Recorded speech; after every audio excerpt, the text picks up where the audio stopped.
Welcome to a Foxy Tech Tips tutorial on enabling tap to click on Mac.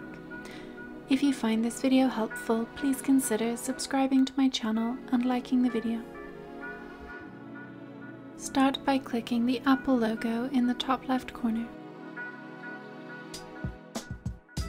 Choose System Preferences from the menu that appears.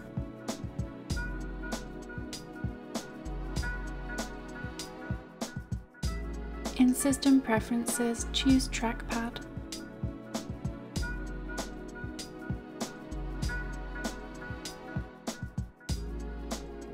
Select Point and Click at the top of the page if it's not already selected.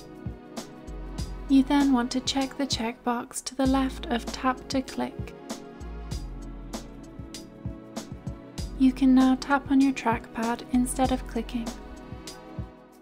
And that draws an end to this tutorial. Please like the video if you found it helpful and subscribe to Foxy Tech Tips for more Mac tips and tricks.